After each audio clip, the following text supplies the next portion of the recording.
وعلى آله وأصحابه أجمعين. وقال الله تعالى في كتابه الكريم بعد أعوذ بالله من الشيطان الرجيم يا أيها الذين آمنوا اتقوا الله حق تقاته ولا تموتن إلا وأنتم مسلمون. وقال تعالى في آية أخرى وإذا قرأت القرآن جعلنا بينك وبين الذين لا يؤمنون بالآخرة حجابا مستورا. أما بعد. Jamaah rahimakumullah, alhamdulillah malam hari ini kita bisa mulai kembali mengkaji kitab karya Dr. Muhammad Ahmad Al-Mubayyad hafizahullah, yaitu kitab Al-Mawsu'atu fil Fitani wal Malahim wa Ashratus Sa'ah, yang diterjemahkan ke bahasa Indonesia dengan judul Ensiklopedi Akhir Zaman. Dan malam hari ini kita lanjutkan pembahasan kita yang mana pada pertemuan terakhir kita memasuki bahasan halaman 190 di bawah subjudul Memerangi Bangsa Turk dan Tatar.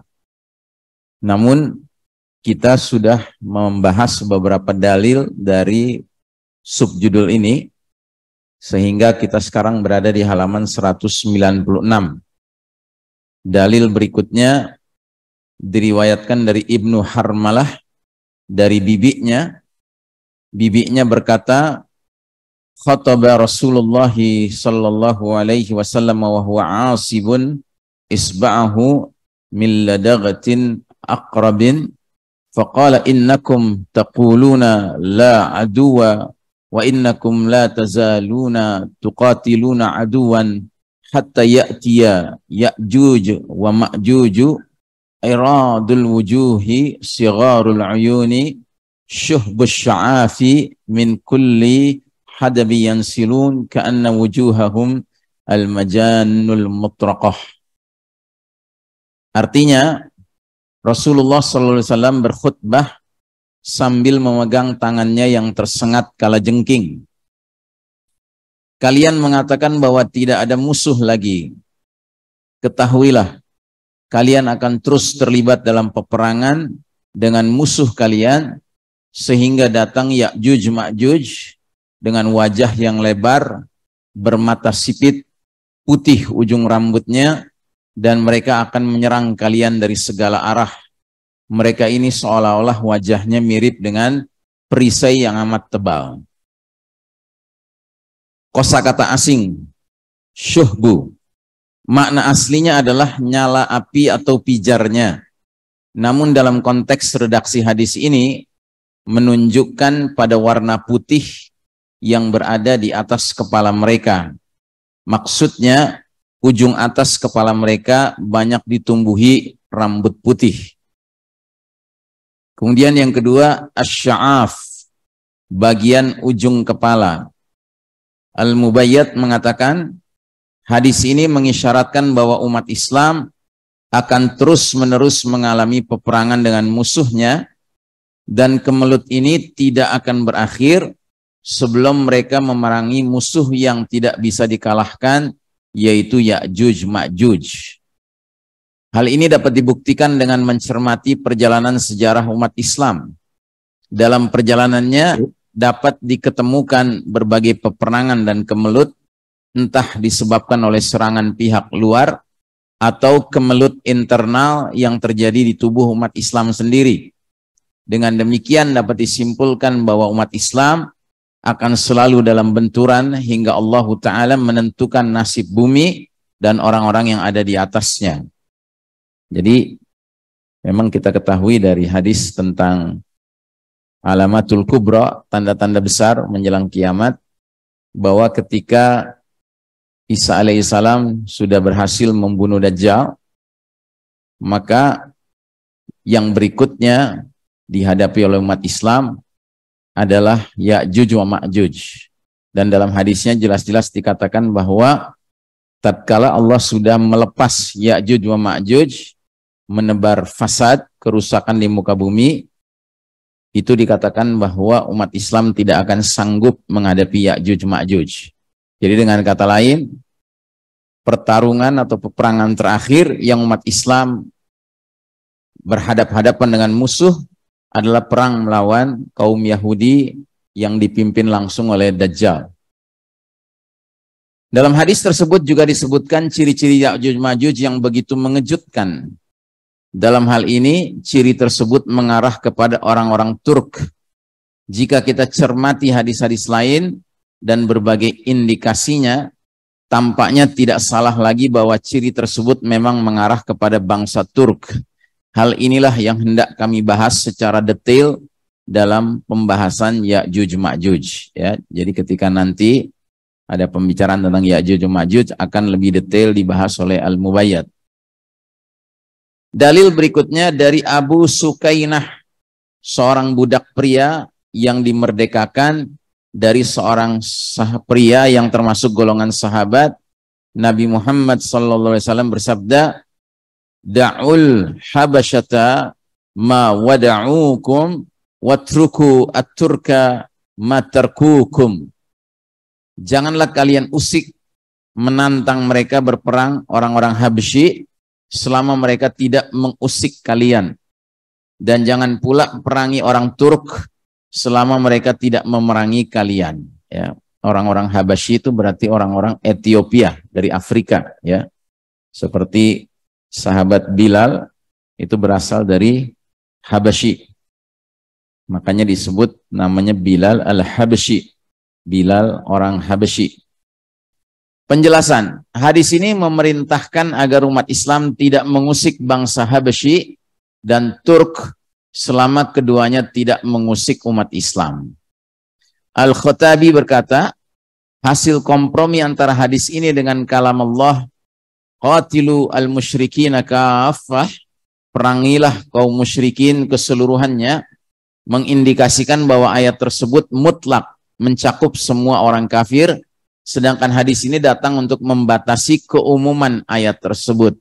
Jadi bukan berarti bertentangan antara hadis dengan ayat, tetapi ayat menggambarkan bahwa secara umum kaum musyrikin itu seluruhnya hendaknya diperangi.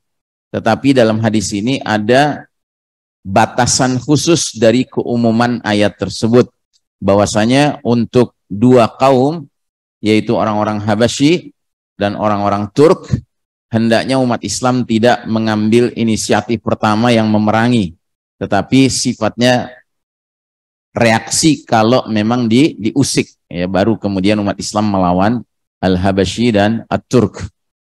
Dengan demikian, hadis ini menjadi takhsis atau pengecualian dari ayat di atas. Hal ini seperti halnya orang-orang Majusi yang notabene adalah orang-orang kafir yang harus diperangi. Namun karena ada hadis yang berbunyi, sannu bihim sunnata ahlal kitab, perlakukan mereka sebagaimana umumnya perlakuan kalian kepada ahli kitab, maka mereka tidak diperangi tetapi dikenakan jizyah sebagaimana ahli kitab. Ya, itu terhadap orang-orang Majusi. Syamsul Haq Abadi mengutarakan hikmah dari tidak diperbolehkannya mengusik dua bangsa ini, Habsyi dan Turk.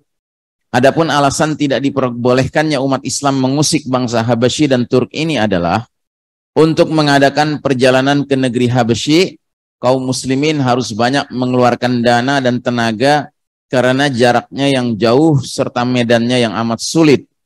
Adapun usaha untuk menaklukkan negeri tersebut, tentu saja kaum muslimin semakin dibuat kepayahan. Sedangkan Turk, iklim tempat tinggal mereka amatlah dingin, sementara orang-orang Arab terbiasa dengan cuaca panas. Di samping itu, bangsa Turk ini adalah bangsa yang terkenal sadis dan kejam. Karena inilah mereka dilarang untuk memasuki dua negeri ini, dan karena ini pula kedua bangsa tersebut mendapat pengecualian. Sambil kita jangan lupa ya, kalau disebut bangsa Turk, itu bukan berarti bangsa Turki ya. Tetapi bangsa Turk ini bangsa yang berada di sebelah utara wilayah Turki, lebih tepatnya memasuki kawasan Kaukasus ya, kawasan yang sangat dingin. Dalam hadis yang diriwayatkan oleh An-Nasa'i, dijelaskan sebab disabdakannya hadis ini dan waktu di mana hadis ini disabdakan oleh Rasulullah SAW. Beliau menyampaikan hadis ini ketika beliau bahu-membahu bersama para sahabat menggali parit untuk persiapan perang Khandaq. Ketika itu Rasulullah SAW menyampaikan kabar gembira kepada umatnya bahwa mereka akan menaklukkan kota Madain Kisra dan istana-istana lain yang berada di Syam dan Yaman. Madain Kisra itu istananya Persia, ya, negara adidaya di masa itu, sedangkan istana-istana lain yang ada di Syam itu wilayah yang dikuasai oleh Romawi yang juga merupakan adidaya atau adik kuasa pada masa itu. Nasihat Rasulullah SAW yang diabaikan. Hadis ini mengantarkan kita kepada manfaat yang amat besar dalam menengarai tanda-tanda hari kiamat. Namun amat disayangkan nasihat Nabi dalam hadis ini berani diabaikan oleh sebagian umat Islam. Akhirnya mereka dihukum akibat tidak menghiraukan peringatan Nabi tersebut. Beliau telah mewanti-wanti umatnya agar jangan mencoba-coba mengusik orang-orang Turk, membiarkan mereka, dan tidak mencari perkara dengan mereka. Nasihat ini sangat dipatuhi oleh para pemimpin umat selama beberapa abad. Namun apa hendak dikata, toh sebagian kaum muslimin tetap mencari perkara dengan bangsa Turk, sehingga mereka menerima akibat perbuatannya tersebut dengan sangat tragis. Mereka berani mengusik bangsa Mongol yang saat itu berada di bawah kekuasaan Kaisar Genghis Khan. Mereka merampas harta para pedagang Mongol dan menyitanya. Di samping itu mereka juga menghinakan para utusan diplomatik sehingga membuat Genghis Khan murka dan menyiapkan serbuan ke dunia Islam. Maka berlangsunglah serbuan bangsa Tatar yang melibas habis negeri-negeri Islam. Pelanggaran inilah yang oleh Ibnu Katsir diabadikan dalam tulisan beliau, Genghis Khan telah membinasakan banyak nyawa hingga tidak terhitung banyaknya. Tidak ada yang tahu jumlahnya kecuali Allah yang menciptakan mereka. Asal muasal mengapa dia melancarkan serbuan biadabnya ke dunia Islam adalah ketika Khawarizm Shah membunuh serta merampas kafilah dagang daratan Mongolia yang syarat dengan barang berharga. Ketika itu rombongan kafilah tersebut sampai di Iran, mereka ditahan dan harta mereka dirampas lalu semuanya dibunuh.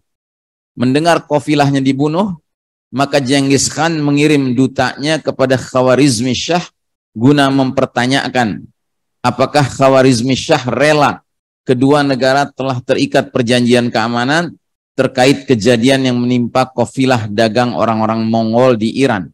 Atau apakah dia tidak tahu kalau kafilah dagang orang-orang Mongol telah dihabisi di Iran. Dalam surat yang dibawa oleh dutanya itu, Genghis Khan mengatakan, sebagaimana yang telah dipahami oleh seluruh penguasa, bahwa para pedagang adalah orang-orang yang tidak boleh dibunuh. Mereka inilah yang akan meramaikan kota-kota. Di samping mereka juga memberikan hadiah-hadiah kepada para penguasa daerah yang disinggahinya dengan harta-harta yang bernilai. Lagi pula mereka ini masih seagama denganmu. Apa alasan para petugasmu itu membantai mereka? Jika memang demikian urusannya, maka kami meminta kembali darah mereka. Atau paling tidak engkau tidak setuju dengan tindakan pegawaimu dengan melakukan kisos terhadap mereka.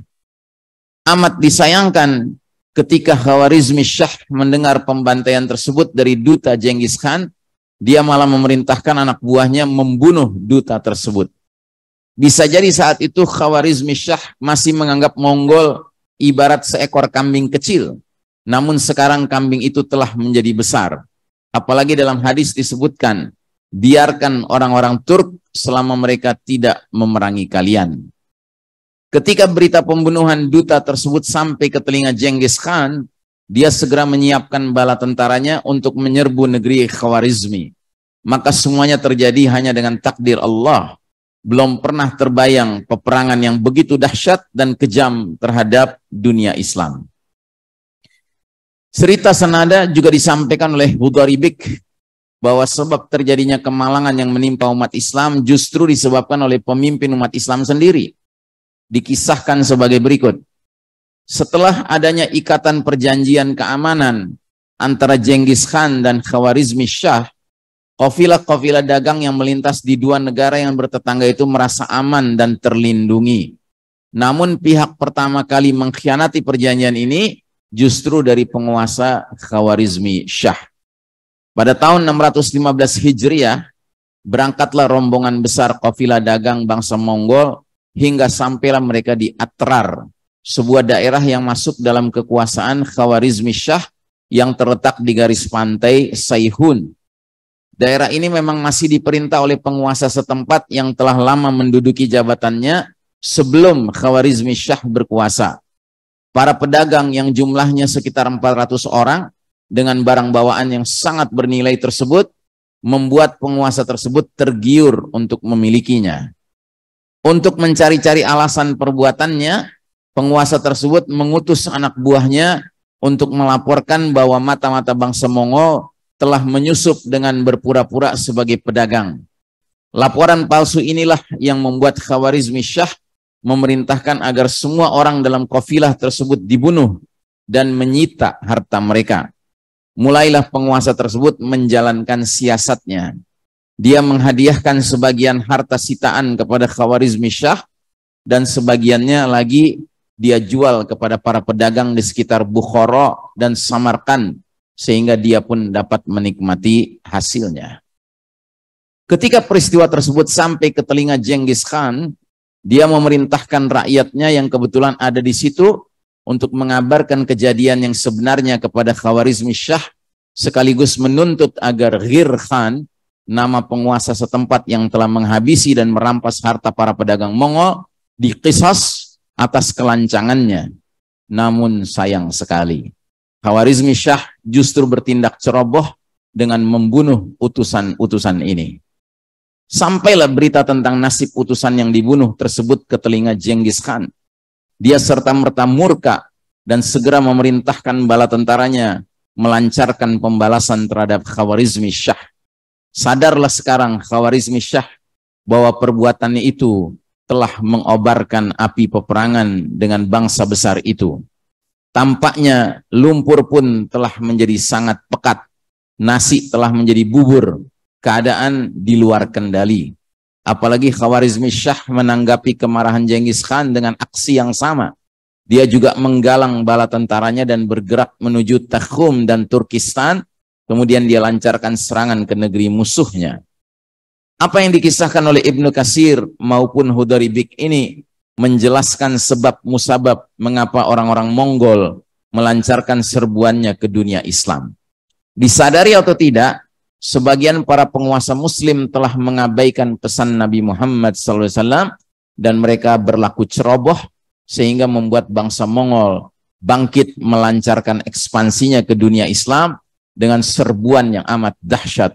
Padahal sebelumnya Rasulullah SAW telah mengingatkan agar mereka, umat Islam maksudnya, tidak mengusik bangsa Turk tersebut.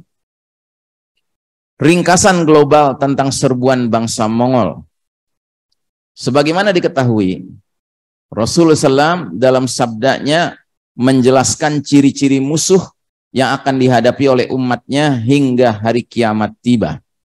Mereka ini adalah dari bangsa-bangsa Persia, Romawi, Mongol, Habsyi, Dajjal, dan Ya'juj Ma'juj. Namun beliau tidak menjelaskan siapa mereka secara detail dan hanya sekilas. Dengan mencermati beberapa hadis dapat disimpulkan bahwa dalam perjalanan sejarahnya, umat Islam terlibat konflik yang paling dahsyat, yaitu dengan orang-orang Turk. Dengan mencermati beberapa hadis yang secara spesifik membahas serbuan bangsa Turk ini, dapat disimpulkan bahwa peperangan tersebut terindikasi berlangsung dalam beberapa perang besar dan beberapa generasi. Akibat yang paling parah adalah ketika mereka, bangsa Turk maksudnya, berhasil meruntuhkan kekhilafahan Abbasiyah yang berpusat di Baghdad, ya. Dapat diketahui juga dari redaksi hadis yang mengisahkan tentang peperangan dengan bangsa Turk tersebut, hadis-hadis itu memberikan indikasi terhadap beberapa kejadian yang bukan hanya sekali, atau serangan-serangan tersebut sangat dipengaruhi peta politik yang terjadi di tubuh bangsa Turk sendiri. Lafal tuqatilun, kalian akan memerangi, misalnya, menunjukkan bahwa yang pertama kali menyulut api peperangan adalah umat Islam. Sedangkan dalam redaksi lain dinyatakan dengan lafal yuqatilukum, mereka memerangi kalian, yang mengisyaratkan bahwa kaum muslimin dalam kondisi bertahan dari serangan mereka. Secara global, ketika kita mencermati bahwa yang dimaksud dengan bangsa Turk itu adalah mereka yang mendiami wilayah di balik pegunungan Kaukasus, maka sekaligus hal ini menunjukkan bahwa kaum muslimin akan menaklukkan negeri-negeri yang berada di kawasan tersebut seperti Turkistan, Bukhara, Azerbaijan, dan lainnya. Terkait hadis yang mengisyaratkan serangan bangsa Turk terhadap kaum muslimin, maka hal ini tertuju pada serangan barbar dari bangsa Mongol terhadap umat Islam. Namun dalam beberapa hadis, serangan yang dimaksud lebih tertuju pada kejadian di masa mendatang yang belum terjadi. Sebagiannya menunjukkan bahwa mereka akan melakukan serangannya bersama Dajjal, sedangkan di kesempatan lain mereka datang sebagai perwujudan Ya'juj wa Ma'juj. Bagaimanapun hadis-hadis tersebut mengetengahkan mukjizat Nabi Muhammad SAW yang telah dibuktikan kebenarannya melalui sejarah umat Islam, inilah yang diakui oleh Imam An-Nawawi dalam komentarnya, semua ini merupakan mukjizat Rasulullah SAW. Apa yang disabdakan beliau telah kita temui pada masa sekarang ini. Mata yang sipit, muka yang lebar, hidung yang pesek, dan muka yang tebal telah kita temukan di zaman kita. Bahkan mereka inilah yang dilawan oleh kaum muslimin dalam beberapa kali kesempatan. Hal senada juga dinyatakan oleh Said Hawa, seorang ulama dari Suriah. Kaum muslimin pernah memerangi kaum zindik yang muncul dari Persia. Mereka juga pernah memerangi kabilah pemberontak yang muncul dari bangsa Turk. Mereka juga pernah memerangi orang-orang Turki sebelum mereka masuk Islam. Mereka juga pernah memerangi beberapa suku yang keluar dari negeri-negeri Transoksania. Ini semua menunjukkan bahwa apa yang disabdakan Rasulullah SAW itu adalah mukjizat. Selesai, ya. Jadi kita sudah selesai membahas bahagian huruf F, ya, dari bab pertama yang judul besarnya adalah berbagai pertanda sugro hari kiamat dan fitnah-fitnah, ya. Kita membahas dari yang paling pertama, Amul Jamaah, tahun rekonsiliasi di zaman kepemimpinan Hasan bin Ali, rekonsiliasi dengan Muawiyah, ya, dari Syam, ya. Maaf, bukan Muawiyahnya, dengan putranya Muawiyah. Siapa namanya? Hah? Ya, bukan. Putranya Muawiyah Yazid, ya. Ya, berarti Amul Jamaah antara Hasan bin Ali dengan Muawiyahnya, ya. Ya, baik. Sampai kita sudah membahas peperangan dengan bangsa Turk dan Tatar, ya. Insya Allah pada pertemuan selanjutnya nanti kita akan masuk ke pasal kedua, pertanda sugro yang sangat jelas. Baik, sampai di sini saya persilakan kalau ada yang mau bertanya, kita cukupkan pembahasan dari kitabnya sampai di sini saja malam hari ini. Falyatafaddal mashkura.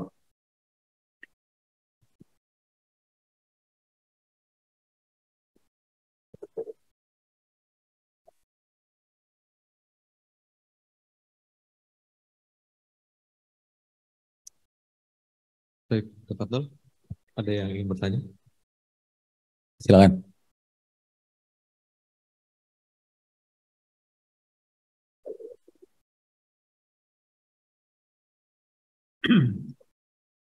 Barakallahu fiik, jazakallahu khair. Yang pertama tentang tanda-tanda, memang belum sampai mungkin Ustaz ya, tapi tadi dibahas tentang Ya'juj wa Ma'juj itu. Ya. Di satu sisi sebelumnya juga Ustaz sudah menceritakan juga tentang tanda-tanda besar lainnya, yaitu dengan Dajjal. Ya. Adakah hadis tentang urutan Ustaz? Ya. Urutan. Apakah Dajjal dulu, ataukah Ya'juj wa Ma'juj dulu, dan seterusnya, ke 10 tanda besar itu. Ya. Ke 10 tanda besar ada keurutan, karena beberapa kali Ana dengar itu ada yang beberapa tidak berurutan. Ada juga yang berurutan, itu yang lebih tepat ya. Terutama di ensiklopedia ini, yang Syekh Mubayyiz ini, kira-kira urutannya gimana sih sebenarnya? Siapa duluan dan bagaimana urutannya? Jazakallah khair. Assalamualaikum warahmatullahi wabarakatuh. Wa jazakallah khairan. Iya, jadi memang termasuk yang menjadi menonjol dari kitab Ensiklopedia Akhir Zaman karya Syekh Mubayyad ini, justru beliau ada pasal khusus ya yang membicarakan tentang kronologi ya mengenai alamatul kubro, tanda-tanda yang besar ya.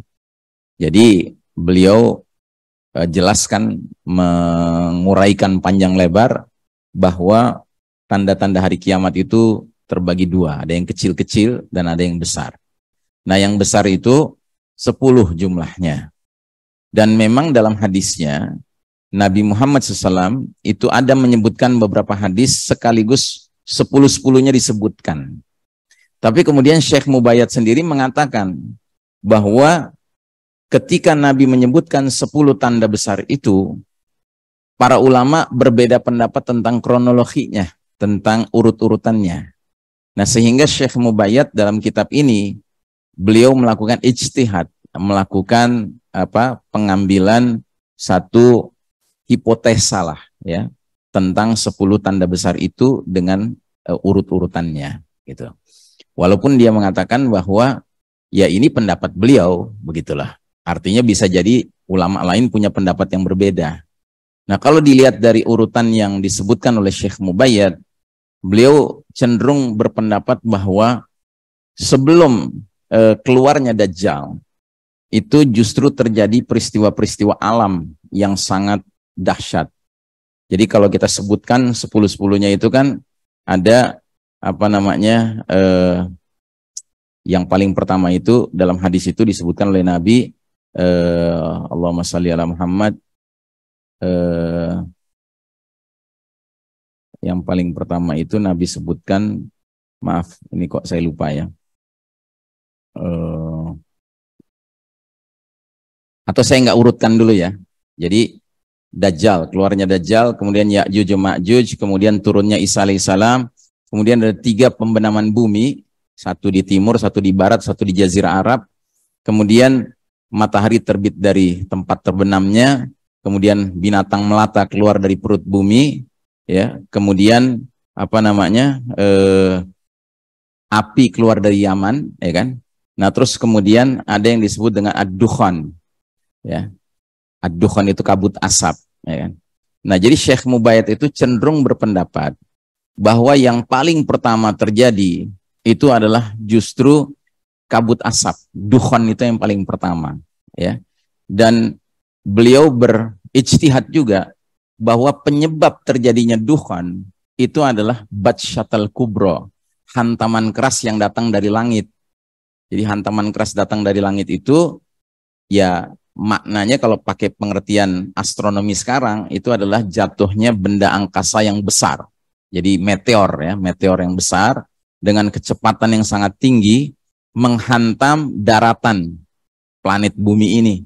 Nah, hantaman itulah yang menimbulkan batsyatal kubro, hantaman keras dan menimbulkan kabut asap.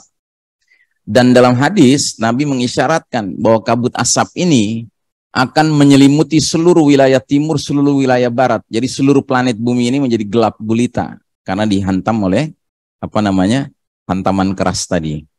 Dan uniknya lagi dalam hadis itu Nabi mengisyaratkan bahwa asap dari dukhan ini mempunyai dampak yang berbeda ketika terpapar kepada orang beriman dengan ketika terpapar kepada orang kafir dan orang munafik.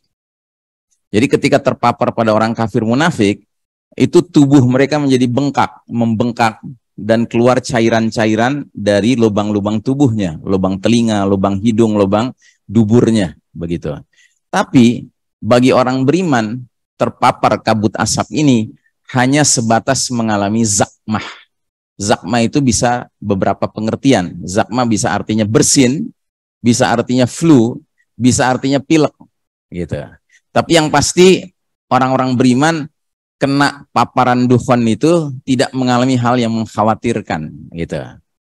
Nah, seiring dengan terjadinya dukhan itu, ya, kemudian muncullah peristiwa alam lainnya yaitu pembenaman bumi di wilayah timur dan di wilayah barat. Gitu. Nah, ini pun diyakini sebagai dampak dari Batshatal Kubra, hantaman keras dari langit, jatuhnya meteor. Tapi kali ini jatuhnya bukan di daratan, tapi jatuhnya di samudra. Dan itu yang menyebabkan terjadinya tsunami yang sangat tinggi, kedalamannya atau ketinggian airnya, dan itu menyebabkan wilayah timur dan barat mengalami pembenaman atau penenggelaman, begitu. Ya. Nah, jadi ini sudah 3 nih, dukhan, kemudian pembenaman di timur, pembenaman di barat. Ya. Terus ketika 3 tanda besar ini sudah muncul, kemudian terjadilah peristiwa besar yang berpengaruh kepada umat Islam, tapi bukan termasuk tanda besar. Dia tidak disebutkan sebagai 1 dari 10 tanda besar. Dia malah kategorinya alamatus sughra, tanda kecil. Apa itu? Hudur al-Mahdi, hadirnya al-Mahdi. Jadi al-Mahdi itu muncul ketika dunia ini sedang banyak mengalami peristiwa-peristiwa alam yang dahsyat, ya. Muncul al-Mahdi. Dan kemunculan al-Mahdi itu seiring dengan terjadinya 3 hal. Yang pertama, perselisihan antar manusia menjadi-jadi, termasuk wilayah di mana al-Mahdi muncul, itu terjadi perselisihan, bahkan perebutan kekuasaan. Ya, dalam hadis-hadisnya diisyaratkan bahwa akan mati seorang pemimpin, yang pemimpin itu kematiannya menimbulkan ikhtilaf, ya, chaos gitu, kekacauan, ya kan? Bahkan di hadis yang lain disebutkan matinya pemimpin itu menyebabkan anak-anaknya itu berebutan kekuasaan, dan tidak seorang pun di antara mereka mendapatkan kekuasaan itu. Tapi justru dalam situasi chaos itu 313 orang soleh, orang alim membaiat al-Mahdi di depan Ka'bah, gitu. Dan seiring dengan dibayatnya al-Mahdi, ada pasukan yang meluncur dari arah Syam, dikirim oleh penguasa zalim untuk menangkap al-Mahdi dan orang-orang yang berbaiat pada al-Mahdi. Tapi pasukan ini setelah melewati wilayah Madinah, belum sampai ke Mekah, di sebuah padang pasir, mereka mengalami pembenaman bumi yang ketiga. Kalau tadi di timur, 1 di barat, nah ini yang di Jazirah Arab.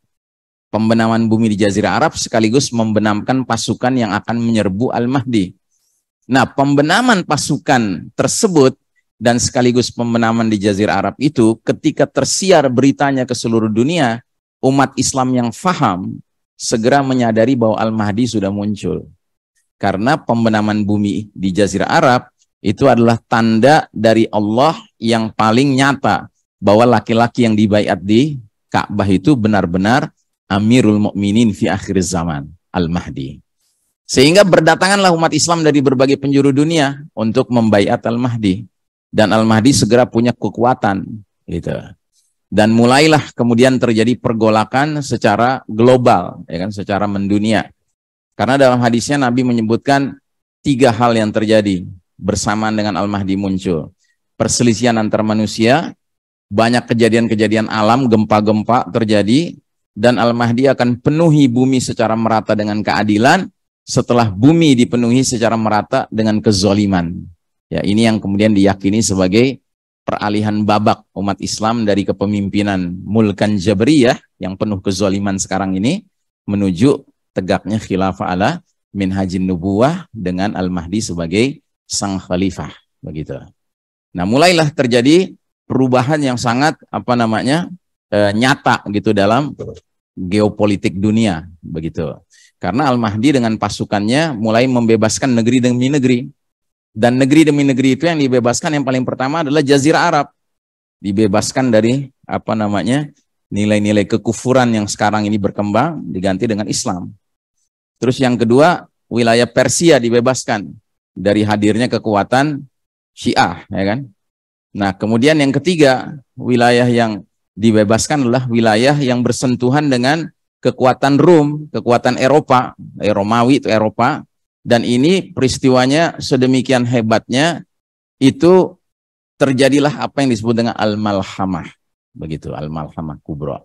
Tapi uniknya, sebelum terjadi Al-Malhamah Kubra, justru Al-Mahdi dengan umat Islam, dengan segala prestasi pembebasan negeri demi negeri yang begitu dahsyat dan begitu cepat, ya kan, menyebabkan bangsa Rum itu berhitung dengan umat Islam.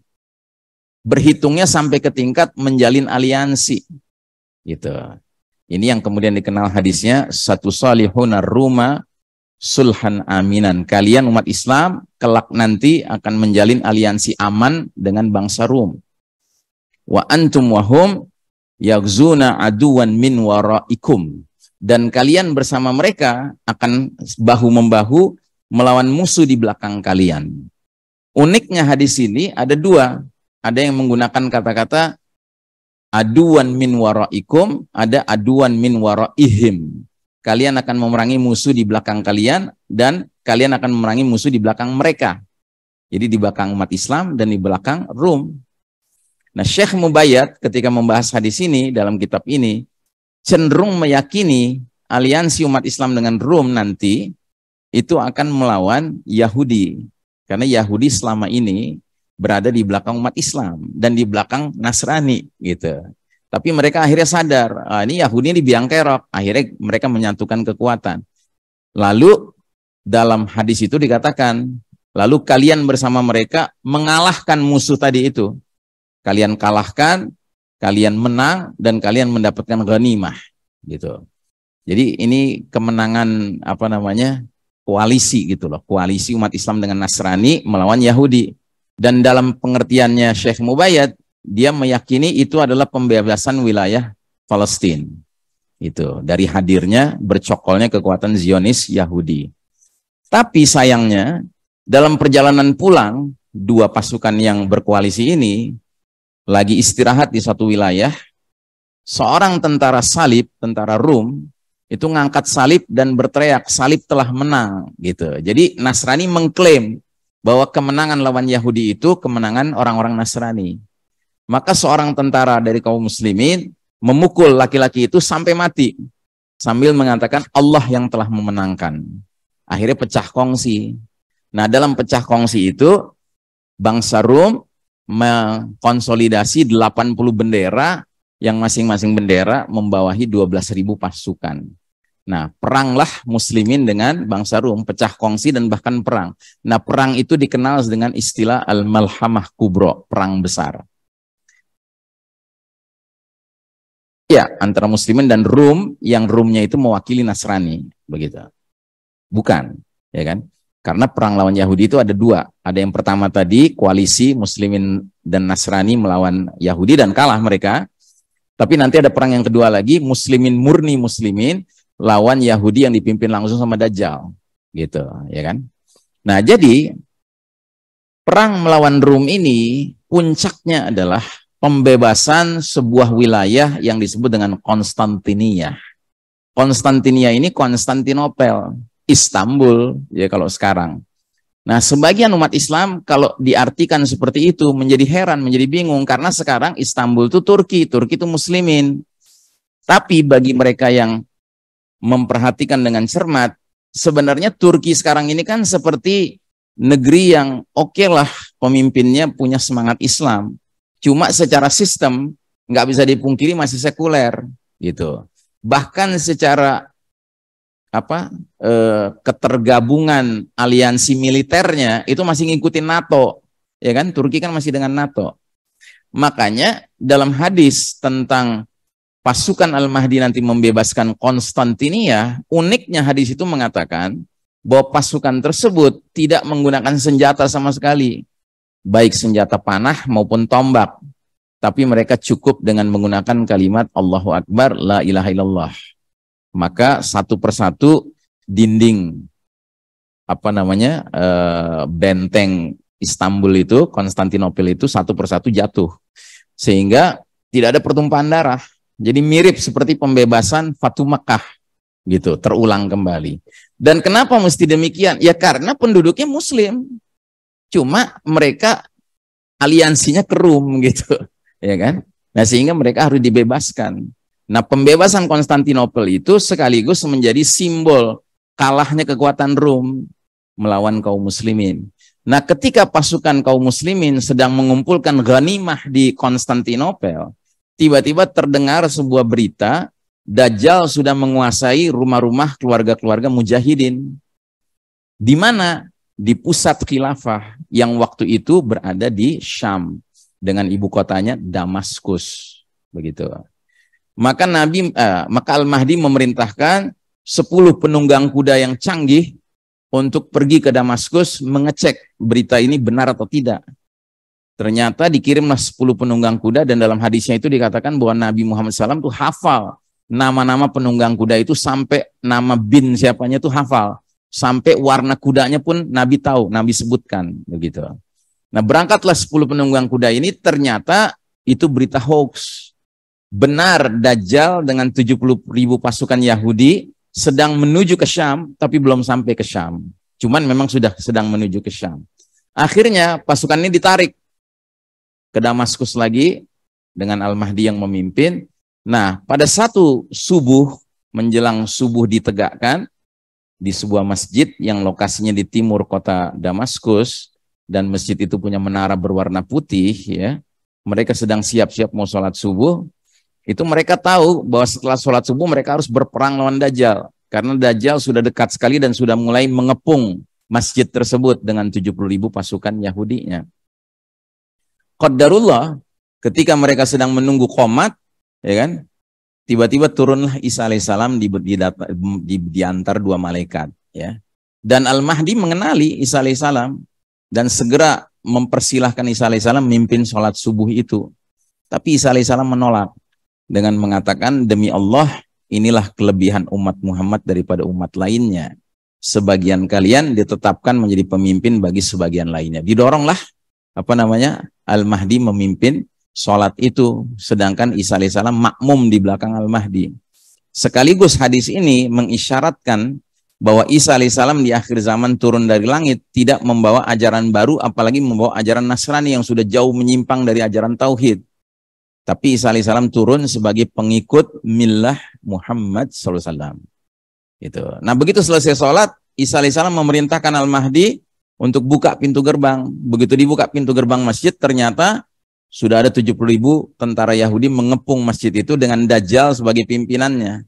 Tapi begitu Dajjal melihat di barisan Al-Mahdi ada Isa alaihissalam, Dajjal langsung mengenali bahwa inilah manusia yang Allah bakal izinkan membunuh dirinya.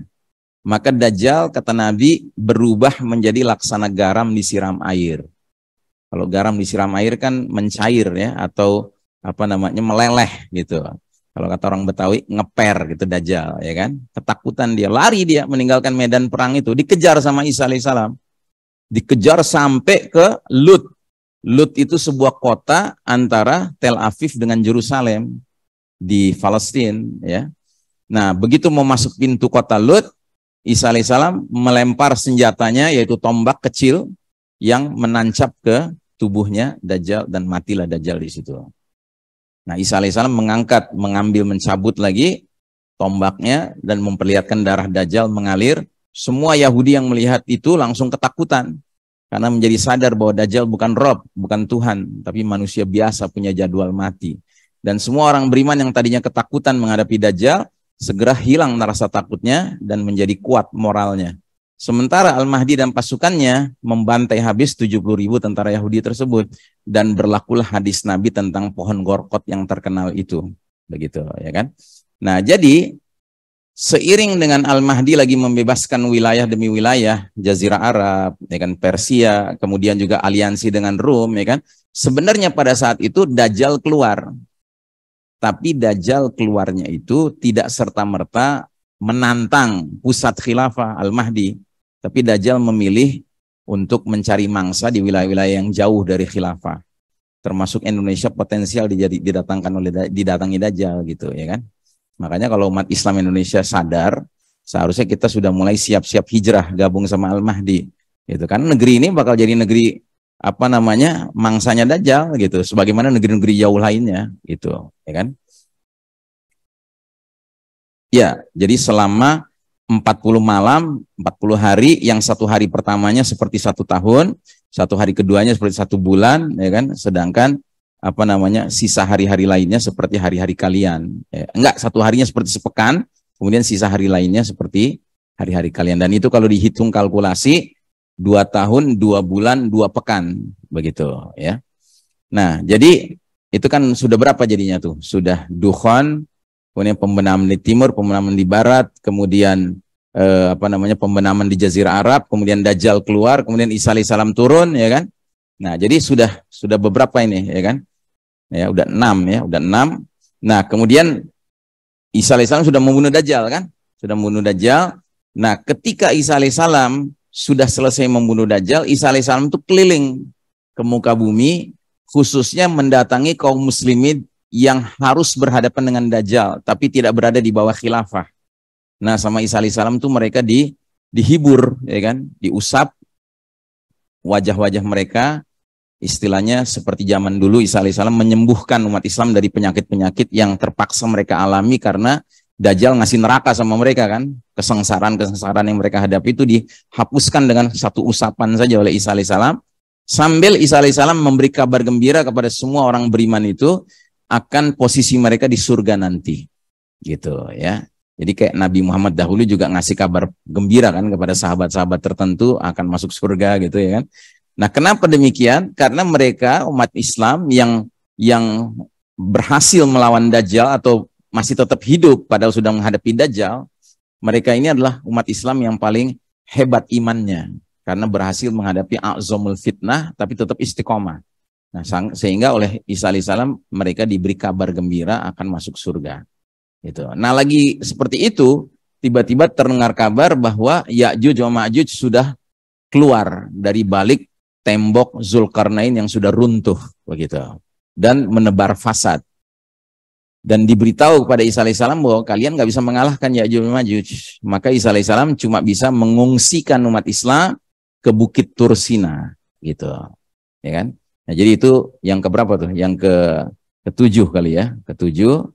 Nah, ini menghadapi Ya'juj wa Ma'juj juga bukan berupa perang, tapi berupa dikabulkannya doa Isa alaihissalam dan orang-orang beriman yang bersama Isa alaihissalam, sehingga sama Allah dimusnahkan Ya'juj wa Ma'juj itu. Nah, setelah semua Ya'juj wa Ma'juj sudah mati, Allah turunkan hujan, ya, dan semua jasad-jasad Ya'juj wa Ma'juj itu sudah diangkat sama burung-burung yang Allah kirim juga. Terus turun hujan membersihkan bumi dari sisa-sisa kebusukan dari jasad-jasadnya Ya'juj wa Ma'juj itu, bangkai-bangkainya Ya'juj wa Ma'juj. Dan setelah itu umat manusia hidup di dalam keberkahan yang luar biasa. Ya, tidak lama tapi masa itu, ya. Jadi keberkahannya itu sampai digambarkan umat Islam cuma sibuk mengerjakan dua hal saja. Kalau nggak bercocok tanam, mereka beribadah. Cuma dua itu saja yang mereka kerjakan, ya. Dan Masya Allah hasil cocok tanam mereka itu menghasilkan tumbuh-tumbuhan dan hasil tanaman yang luar biasa berkahnya, sampai-sampai satu delima bisa mengenyangkan 40 orang, ya kan? Kemudian anak kecil bisa bermain-main dengan ular gitu, karena ular sudah tidak punya racun lagi, bisa lagi, ya kan? Ya, terus bahkan singa itu mengembala sekian banyak sapi gitu. Serigala mengembala sekian banyak domba begitu, ya kan? Jadi serigalanya sudah jinak gitu. Singanya juga sudah jinak begitu. Pendek kata kehidupan itu penuh dengan harmoni begitu. Terus wafatlah Isa alaihissalam, Al-Mahdi juga wafat. Yang jelas ada hadis mengisyaratkan bahwa Isa alaihissalam itu setelah turun dari langit, ya kan, dalam usia kahlan, usia 33 tahun, karena dulu dia diangkat ke langit pada usia 33 tahun, turun lagi masih dalam usia 33 tahun. Dia akan hidup selama 40 tahun. Itu jadi wafat pada usia 73 tahun begitu. Tapi ada dua pendapat. Ulama punya dua pendapat.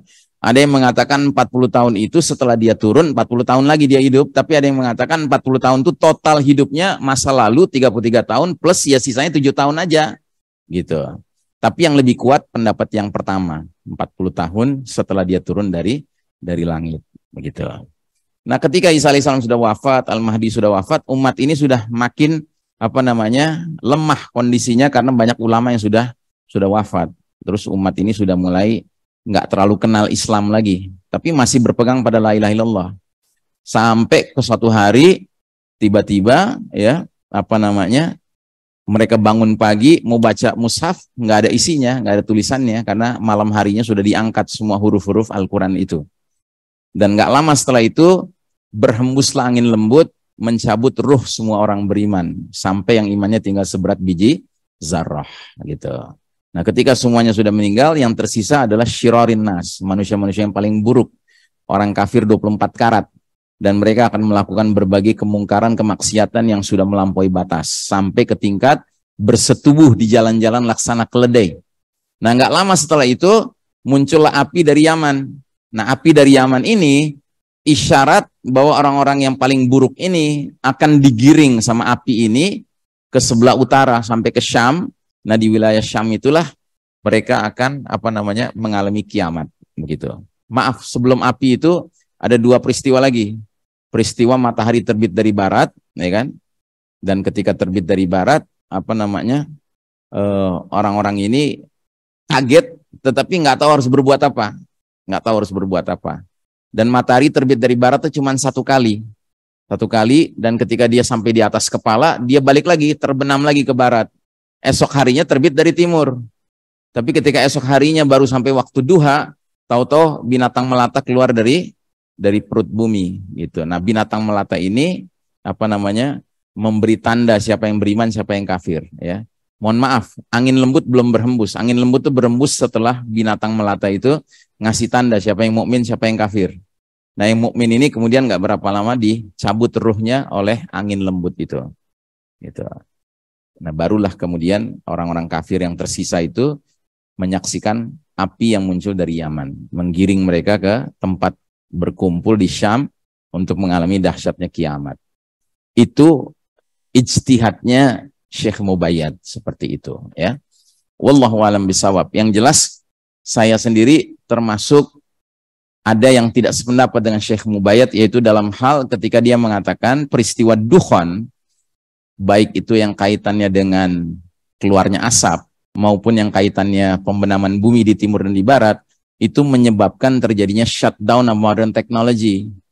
Nah, saya nggak sependapat secara urutan bahwa shutdown itu terjadi sebelum Al-Mahdi hadir. Kalau saya meyakini shutdown itu baru terjadi kalau Al-Mahdi sudah hadir. Kenapa? Karena Allah Ta'ala itu maha adil. Tidak mungkin Allah membiarkan umat Islam di wilayah yang berjauhan dari munculnya Al-Mahdi. Kalau sudah tidak ada teknologi canggih lagi, bagaimana bisa tahu kabar tentang Al-Mahdi muncul? Kalau saya meyakini Al-Mahdi muncul tuh masih ada teknologi canggih, masih ada internet, ya, masih ada hal yang bisa memviralkan munculnya Al-Mahdi itu diketahui oleh seluruh umat Islam. Sisanya kan tinggal umat Islamnya mau percaya atau tidak Al-Mahdi itu pemimpin. Gitu. Tapi yang jelas semua umat Islam harus diberi hak yang sama untuk tahu bahwa pemimpinnya sudah hadir. Sisanya tinggal mereka mau percaya atau tidak. Nah, sehingga saya meyakini setelah Al-Mahdi sudah tersiarkan beritanya, umat Islam sebagian sudah datang ke Al-Mahdi, barulah shutdown itu terjadi. Makanya waktu terjadi Malhamah Kubro itu sudah shutdown. Makanya yang dikirim pasukan berkuda untuk cari info apakah Dajjal memang sudah menguasai keluarga-keluarga mujahidin atau belum. Itu. Wallahu a'lam bishawab. Gimana? Hayakumullah, ya. Baik, saudaraku rahimakumullah, kita cukupkan dulu ya kaji kita untuk malam hari ini. Mudah-mudahan Allah berkahi majelis kita dan Allah jadikan ilmu bermanfaat malam hari ini yang kita terima dunia dan akhirat. Mari kita tutup dengan doa kifaratul majlis. Subhanakallahumma wa bihamdika asyhadu an la ilaha illa anta astaghfiruka wa atubu ilaik. Walhamdulillahirabbil alamin. Wassalamualaikum warahmatullahi wabarakatuh.